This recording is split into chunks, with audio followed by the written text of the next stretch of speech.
those from viruses using Windows Security, you need to follow these steps. Click in the search bar and type Windows Security and hit Enter.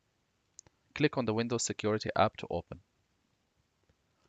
Click on Virus and Threat Protection on the left panel. Under this option, click Scan Options.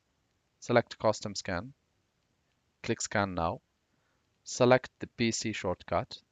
Select the Windows C drive and click Select Folder. Scan operation will start or will begin. It will show your case based on how fast is your computer and how much data you have in your hard disk. Once the operation is completed, you should be able to see if there were any thread, they will be removed. If not, it will show you no current threads, as I already cleaned my laptop. And it shows you the date of the last scan, the number of threads found, and the time that the scan lasted, and how many folders has been scanned. All what you need to do after that is just perform a fresh restart of your computer and the problem should be solved.